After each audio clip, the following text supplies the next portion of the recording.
Hello friends, welcome to Kalyani சுலகம். நாளைக்கு Sunday என்ன செய்யணும் அப்படின்றத இன்றைக்கே முடிவு எடுத்துருங்க. கண்டிப்பாக மட்டன் தான் செய்ய போகிறீங்க. மட்டன் எடுத்திங்கன்னா இந்த மாதிரி செய்யுங்க. உங்களுடைய சாதாரண சண்டே கூட ஸ்பெஷல் சண்டேவாக ஆகிடும்.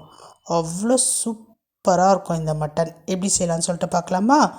1/2 kg மட்டன் நான் எடுத்திருக்கேன். உங்களுக்கு தேவையான அளவுக்கு நீங்கள் எடுத்துகிட்டு வந்து அதை நல்லா வாஷ் பண்ணிவிட்டு உப்பு மஞ்சத்தூள் சேர்த்து குக்கரில் ஒரு 5 விசில் விட்டு எடுத்துக்கோங்க. 5 விசிலில் நல்லா பஞ்சாக வெந்துடும். இப்போ 5 விசில் வந்தாச்சு, இறக்கி வச்சுட்டேன். இப்போ அதே ஸ்டவ்வில் பேன் வச்சுக்கோங்க. பேனில் எண்ணெய் சேர்த்துக்குங்க. எண்ணெய் சூடான பிறகு பட்டை, கிராம்பு, ஏலக்காய், அன்னாச்சிப்பூ, மராட்டி முட்டு இப்படி ஸ்பைசஸ் எல்லாத்தையும் சேர்த்துக்குங்க. மறக்காமல் சோம்பு ஒரு 1/2 ஸ்பூன் சேர்த்துக்குங்க. அடுத்ததாக கட் பண்ணி வச்சுருக்கிற வெங்காயம் சேர்த்துக்குங்க. கூடவே ஃப்ரெஷ்ஷான கருவேப்பிலை சேர்த்துக்குங்க. நான் 2 மீடியம் சைஸ் வெங்காயத்தை பொடியாக நறுக்கிட்டு சேர்த்துக்கிறேன். இந்த வெங்காயம் கண்ணாடி பதத்துக்கு வதங்கி வரணும். இப்போ வெங்காயம் கண்ணாடி பதத்துக்கு வதங்கிடுச்சு. தேவையான அளவு இஞ்சி பூண்டு பேஸ்ட் சேர்த்துக்கலாம். நான் இந்த பெரிய ஸ்பூனில் 1 ஸ்பூன் அளவுக்கு சேர்த்துக்கிறேன். சேர்த்துட்டு வெங்காயத்தோட இந்த இஞ்சி பூண்டு மிக்ஸ் ஆகிற மாதிரி லைட்டாக வதக்கி விட்டுக்குங்க. அந்த ஸ்மெல் வெங்காயத்தில் அப்படியே இருந்துக்கிட்டே இருக்கணும். ரொம்ப வதக்கிட்டிங்கன்னா இஞ்சி பூண்டு ஸ்மெல்லே இல்லாமல் போயிடும். இப்போ இது கூட ஒரே ஒரு நல்ல பெரிய சைஸ் தக்காளி பழுத்ததாக பார்த்துட்டு கட் பண்ணிவிட்டு சேர்த்துக்கிறேன். இப்போ உப்பு சேர்த்துக்கிறேன். நம்ம ஏற்கனவே மட்டனில் உப்பு சேர்த்துருக்கோம். அதை கவனத்தில் வச்சுக்கிட்டு இப்போ இங்கே உப்பு சேர்த்துக்கங்க. இப்போ குழம்பு மிளகாய்த்தூள், கரம் மசாலா, கறி மசாலா, கொஞ்சமாக மஞ்சத்தூள் இது எல்லாத்தையும் சேர்த்துக்கலாம்.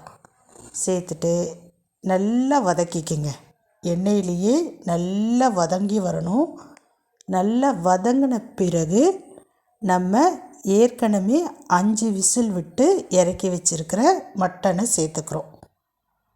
மட்டனை சேர்க்குறப்ப அதில் இருக்கக்கூடிய தண்ணியையும் சேர்த்துக்குங்க. இப்போ எல்லாத்தையும் நல்லா ஒன்று சேர்த்து மிக்ஸ் பண்ணிக்கிங்க. உப்பு, காரம் இதெல்லாம் கரெக்டாக இருக்கா அப்படின்றத டேஸ்ட் பண்ணி பாருங்கள். ஒருவேளை ஏதாவது கம்மியாக இருந்ததுன்னா இந்த ஸ்டேஜில் நீங்கள் சேர்த்துக்கலாம். ஒரு 5 நிமிஷத்துக்கு மீடியம் ஃப்ளேமில் அப்படியே விட்டுடுங்க. நல்லா இந்த மாதிரி கொதிக்க ஆரம்பிக்கும். இப்போ மறுபடியும் ஒரு 3 நிமிஷத்துக்கு ஃபுல் சிம்மில் அப்படியே விட்டுடுங்க. இப்படி செய்கிறப்ப நல்லா மேலே எண்ணெய் மிதக்க ஆரம்பிக்கும். பாருங்கள், சூப்பராக மேலே எண்ணெய் மிதக்குது. இந்த ஸ்டேஜில் நல்லா கிளறி விட்டுக்கங்க. இப்போவே மட்டன் ரெடி ஆகிடுச்சு. சூப்பராக இருக்குது பாருங்கள். 5-10 நிமிஷத்தில் செஞ்சிடலாங்க. ஈஸியாக செஞ்சிடலாம். டேஸ்ட்டு ரொம்பவே சூப்பராக இருக்கும். சூப்பராக ரெடி ஆகிடுச்சா? கடைசியாக மிளகு சீரகத்தை நுணுக்கி அப்படியே பூ போல் மேலாக்க தூவிடுங்க. இது மட்டும் இல்லாமல் கொஞ்சமாக ஃப்ரெஷ்ஷான கொத்தமல்லி தழைகளையும் நல்லா பொடியாக நறுக்கிட்டு அப்படியே மேலாக்க தூவிடுங்க. தூவிட்டு மிக்ஸ் பண்ணிவிட்டு ஆஃப் பண்ணிவிடுங்க. அவ்வளோதான், சூப்பரான மட்டன் ரெடி ஆகிடுச்சிங்க. ரொம்பவே சூப்பராக இருக்கும். ரசத்துக்கு வச்சுக்கிட்டு இந்த மட்டனை சாப்பிட்டிங்கன்னு வச்சுக்கிங்களேன், மட்டன் காலி ஆகிடும். அவ்வளோ சூப்பராக இருக்கும். இந்த மட்டனை பார்த்திங்கன்னா நீங்கள் எல்லாத்துக்கூடவும் சாப்பிட்லாம். எதுவுமே இல்லைனாலும் வெறும் வடித்த சோறு மட்டும் இருந்ததுன்னா இந்த மட்டன் கூட சேர்த்து சாப்பிட்றப்ப ஆஹா வேறு லெவலில் இருக்கும். செஞ்சு பாருங்களேன், சூப்பராக இருக்கும்.